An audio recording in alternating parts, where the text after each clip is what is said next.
The message lights up your screen after weeks of silence. "Hey, I miss you." Funny how they couldn't spare 30 seconds when you were pouring out your heart, but now that you've gone quiet, suddenly you're worth their time. It's not random. It's not coincidence. It's one of relationship psychology's most revealing patterns. People often only recognize your value when they can no longer take it for granted. Your absence finally forces them to feel what your presence couldn't, the weight of your worth. What makes someone chase what retreats, yet ignore what remains available? Why does the same person who couldn't respond to your needs suddenly develop perfect timing when you stop waiting? The psychology runs deeper than games or manipulation. It touches the fundamental way humans assign value. When something is constantly available, our brains categorize it as guaranteed rather than precious. This isn't just about romantic partners. It happens with family members who ignore boundaries until you create distance, friends who cancel plans until you stop making them, colleagues who overlook contributions until you withdraw them. The most painful truth isn't that they don't care, it's that they care conditionally, conveniently, when it costs them nothing, or when they sense they're losing access to you. Their sudden interest when you pull away isn't awakened love, it's activated fear. Fear of losing the emotional security you provided, the validation, the steady presence they never had to earn because you gave it freely, consistently, regardless of what you received in return. This pattern reveals not their newfound appreciation, but the transactional nature of how they viewed your connection all along. Look at the evidence in your own life. The ex who ignored your birthday, but texted the moment you posted a photo with someone new. The friend who disappeared during your crisis, but resurfaced when you stopped initiating contact. The family member who dismissed your boundaries repeatedly until you finally created meaningful distance. Their timing isn't magical realization. It's a response to the disruption of a dynamic where your needs were optional while theirs were essential. They miss the comfort of your attention more than the substance of your connection. What keeps us magnetically drawn to people who only value us in retrospect? The answer lies in early attachment patterns, the blueprints created in childhood that program how we experience love. If you learned that care must be earned through performance, that connection requires constant maintenance from your side, or that your needs matter less than others, you created pathways in your brain that interpret inconsistent attention as normal. The familiar feels right, even when it hurts, especially when it replicates patterns you've known since before you had words to describe them. Your heart and brain operate on different timelines. Your heart might be ready to break free from patterns of neglect, but your brain has formed neural pathways through repetition, pathways that release dopamine, the reward neurochemical, even for attention that comes with pain attached. This creates the ultimate emotional trap. Intellectual understanding of your worth alongside physiological attachment to patterns that deny it. The most dangerous relationships aren't the obviously broken ones. They're the almost but not quite connections. The ones with just enough genuine moments to keep hope alive, while the overall pattern remains one of emotional inconsistency. These relationships create addiction-like attachment through what psychologists call intermittent reinforcement, the most powerful behavioral conditioning pattern known. Each rare moment of connection feels so significant precisely because it follows extended periods of emptiness, creating stronger attachment than even consistent positive attention would generate. The space between your worth and their treatment of you, that gap, is where your energy leaks away. Every moment spent analyzing their behavior, crafting perfect messages they might respond to, adjusting your expectations downward to avoid disappointment, that's life force diverted from your growth, purpose, and authentic connections. Each time you accept less than you deserve, you're not practicing compassion. You're participating in the gradual dismantling of your self-worth. Each explanation you create for their absence doesn't demonstrate your depth. It reveals how you've normalized neglect when directed at yourself. You've become fluent in a language called Rationalization. They're just bad at texting, while watching them respond immediately to others. They're going through something that somehow never prevents them from engaging with activities they prioritize. Relationships take work, but work implies mutual effort, not one person carrying the emotional load while the other decides when to show up. Your intelligence has become a liability, creating elaborate explanations for simple truths you already understand but aren't ready to accept.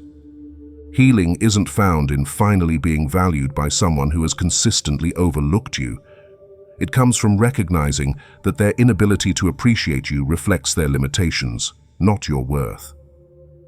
The breakthrough happens not when they finally realize your value, but when their opinion no longer determines how you value yourself. True emotional freedom arrives when their perception of you becomes just that, one perspective among many, including your own, which now carries the most weight in how you navigate relationships and boundaries. Your nervous system keeps perfect records. It remembers every time you checked your phone hoping for a message, every time you crafted the perfect text, deleted it, rewrote it, trying to find words that would finally make them see you. Every time you made yourself smaller, less needy, more accommodating, contorting your authentic self to fit into the narrow space they allowed you. These aren't just emotional memories. They're physical imprints that create patterns either reinforced or rewired through your current choices. Each time you accept breadcrumbs of attention as though they're feasts, you strengthen neural pathways that normalize deprivation.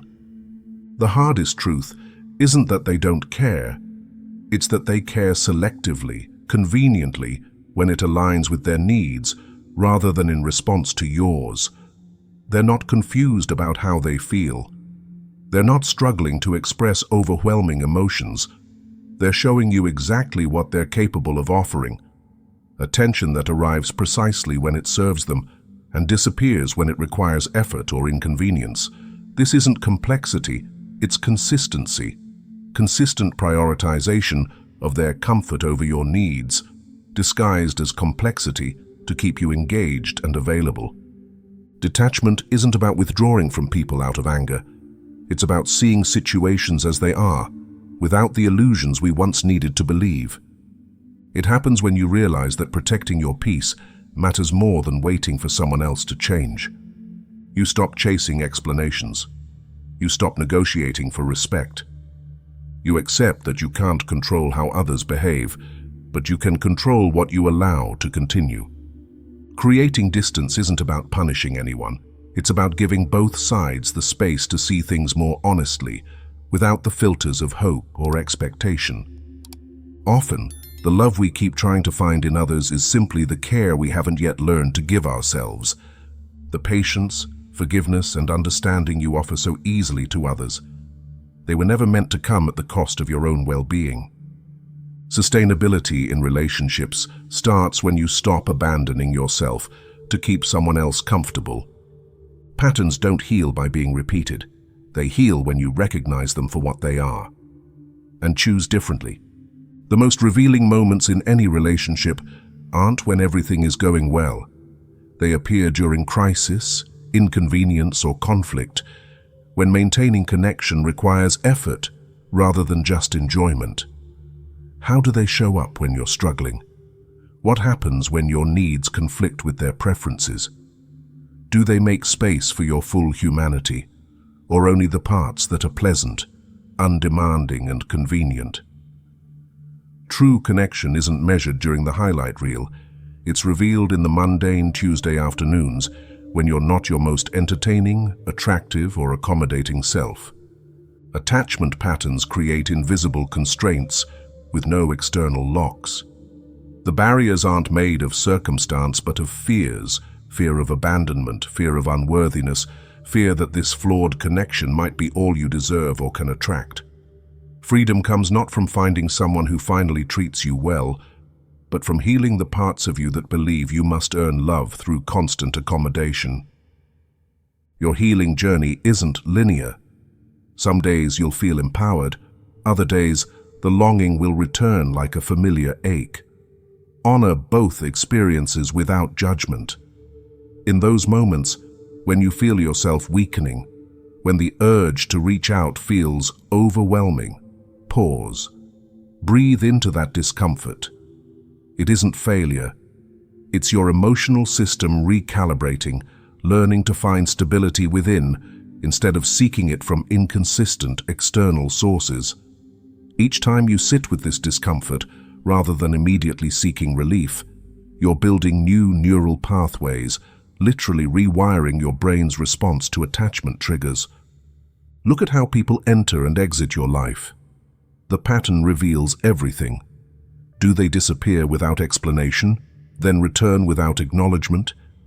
Do they come back with grand gestures when you finally created distance, only to gradually fade once they feel secure in your attention again? This isn't the ebb and flow of authentic connection, it's the predictable cycle of emotional convenience. They aren't struggling to stay consistent.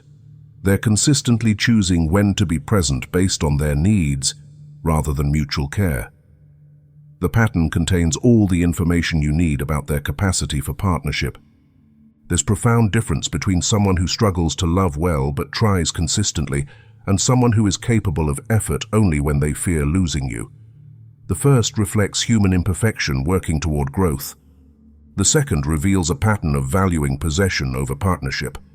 One shows investment in your shared connection, the other demonstrates investment primarily in their comfort and convenience.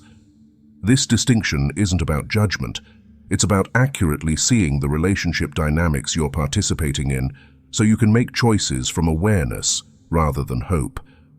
Your worth isn't theoretical, it's demonstrated through consistent choices that honor who you are, not just who you could be for someone else. Real connection doesn't require constant interpretation or justification. It doesn't leave you feeling anxious, confused, or wondering where you stand. It doesn't flourish only when it's convenient and wither when it requires effort. It's clear, consistent, and mutually nourishing, not perfect, but present even through imperfection. It doesn't require your absence to be valued, your withdrawal to be appreciated, your silence to be heard. The relationship patterns you accept become the emotional blueprint for what follows. Each time you allow someone to reappear without addressing their disappearance, you communicate that your time, attention, and emotional well-being are optional considerations. Each time you welcome them back without accountability, you set the stage for the same cycle to repeat with increasing frequency. This isn't about punishment. It's about establishing patterns that reflect your intrinsic value rather than undermining it. It's about creating connections based on mutual respect rather than intermittent convenience. When someone shows you they only miss you when you're gone, believe them the first time. Then compassionately allow yourself to go, not as manipulation or punishment, but as recognition that you've evolved beyond relationships built on emotional scarcity. You can't force connection where it doesn't exist. When someone's actions show you who they are, believing otherwise only wastes your energy. Accepting reality means trusting what you see, instead of chasing what you wish was true. Your capacity for love deserves to be given where it's returned naturally, not where it needs constant justification. True healing happens when their return no longer feels like validation, when you can witness their renewed interest without the desperate relief that once accompanied it. When you can see clearly that the attention they offer when they fear losing you is exactly what you deserved all along, freely given rather than reluctantly offered under threat of your departure. When you understand that love shouldn't require your absence to be activated, your withdrawal to be appreciated, your silence to be heard. When you know your present presence is more powerful than the memory they romanticize during your absence. Your path forward isn't about becoming perfect or finding someone who is. It's about aligning your relationships with your evolution, choosing connections that mirror your growth rather than reinforce old patterns. It's recognizing that while forgiveness is healing, repeated forgiveness without changed behavior is permission. It's understanding that some connections were meant for chapters, not the entire story of your life. and that their ending isn't failure but completion, making space for what authentically belongs in your next chapter. Consider the profound impact this pattern has on every aspect of your life, not just your relationships, but your self-perception, your creative energy, your sense of possibility. Each moment spent deciphering mixed signals or managing someone else's comfort at the expense of your own is energy diverted from your deeper purpose. The emotional labor of maintaining connections with people who only value you in your absence creates an invisible tax on your potential, depleting resources meant for growth, joy, and authentic contribution. The origins of these patterns often trace back to early experiences where love was conditional, inconsistent, or required you to be less than your full self to receive care. Perhaps there was a parent whose attention came and went unpredictably, teaching your developing brain that connection is something you chase rather than something reliable. Maybe you learned that your needs were secondary, that harmony required your sacrifice, that love meant making yourself small enough to avoid abandonment. These lessons weren't conscious teachings, but atmospheric absorptions, the subtle ways your nervous system learned what was required to maintain attachment, even at the cost of authenticity. Society reinforces these dynamics through countless narratives that romanticize the pursuit, the earning of love, the transformation required to be deemed worthy. Popular culture celebrates the chase, the struggle, the person who finally realizes what they had only after losing it. Rarely do we see stories that honor the power of walking away from connections that diminish rather than elevate. Instead, persistence is framed as romantic rather than potentially problematic, and returning to someone who only valued you in your absence is portrayed as triumphant rather than potentially regressive. The most insidious aspect of these patterns is how they distort your perception of what love feels like. When connection has been consistently paired with anxiety, uncertainty becomes mistaken for chemistry. The emotional roller coaster of never knowing where you stand creates intensity easily confused with depth.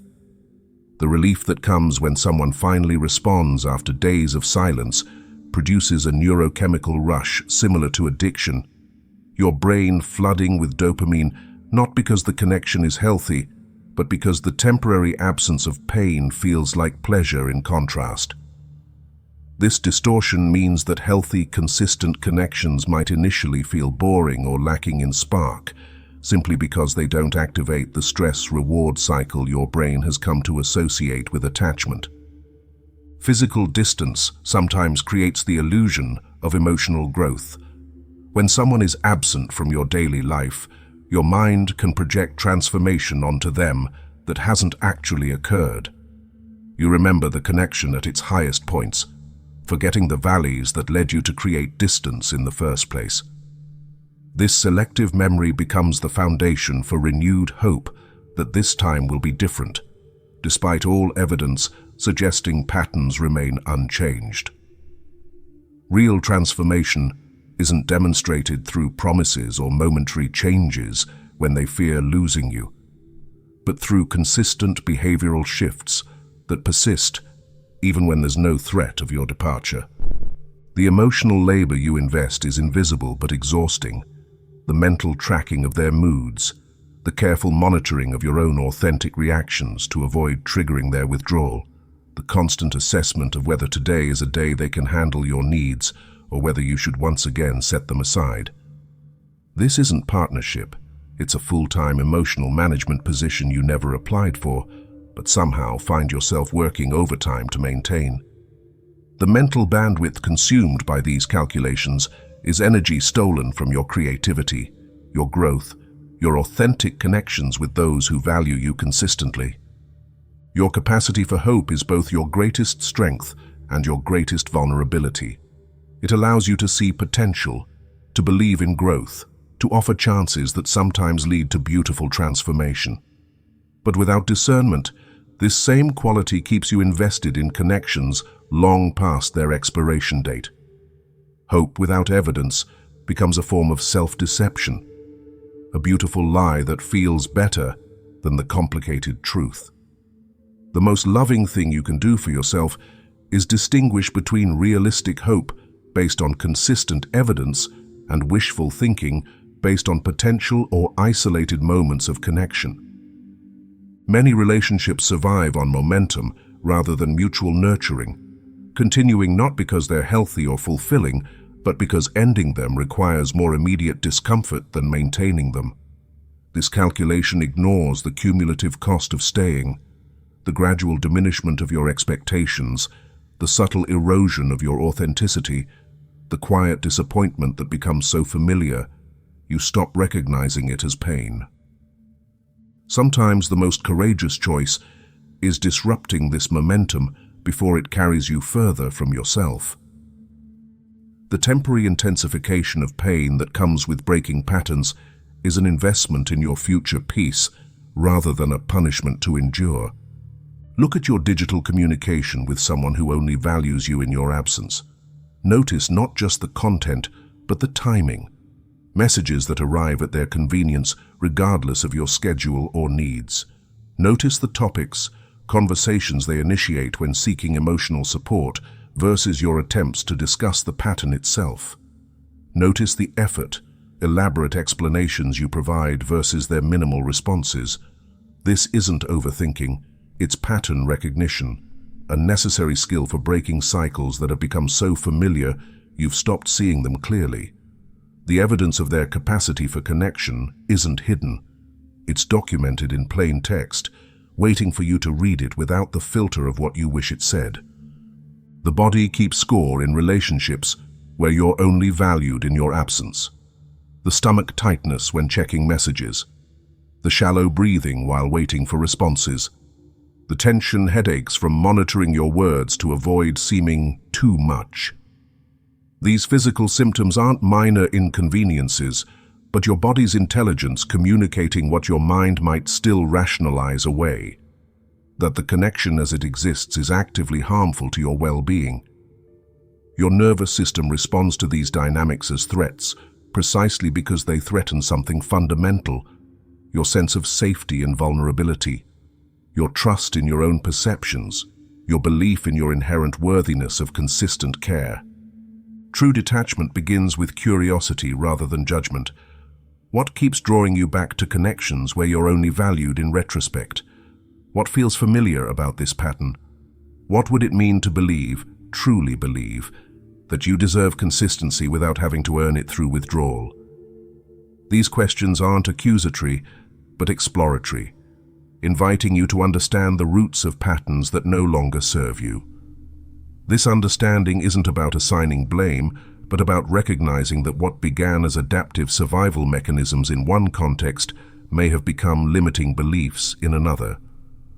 The practice of reclaiming your power starts with small, consistent choices that honor your worth. It's letting a message sit until you're in a centered place to respond, rather than dropping everything to reply immediately. It's making plans that don't revolve around their potential availability. It's expressing your needs directly, rather than hoping they'll intuitively understand or care enough to ask. It's recognizing that while discomfort might accompany these choices initially, peace follows when your actions align with your worth. Each of these choices creates new neural pathways that gradually replace the old programming that equated inconsistent attention with love. Sometimes the clearest sign of growth isn't finding someone who treats you better, but noticing how quickly you recognize and disengage from patterns that once would have captured you for months or years. The relationships that no longer attract you become as significant a marker of healing as the healthier connections you begin to form. The old dynamics that once felt magnetically familiar start to feel obviously misaligned, not through intellectual understanding, but through genuine emotional discernment. Your system no longer mistaking intensity for intimacy, anxiety for attraction, relief for love. When someone shows you they only miss you when you're gone, believe them the first time. Then softly, compassionately, allow yourself to go, not as manipulation or punishment, but as recognition that you've evolved beyond relationships built on emotional scarcity. This isn't giving up on them. It's giving up the illusion that their capacity for connection is different than what they've consistently demonstrated. It's accepting reality not as a limitation, but as clarifying information that allows you to direct your beautiful capacity for love toward those ready to receive and reciprocate it. If these words resonated with you today, join our community by clicking subscribe. Your journey toward emotional independence isn't walked alone. Thousands are reclaiming their power alongside you. Leave a like if you're ready to be valued for your presence, not just missed in your absence, and check out the video appearing on your screen now for the next step in your transformation.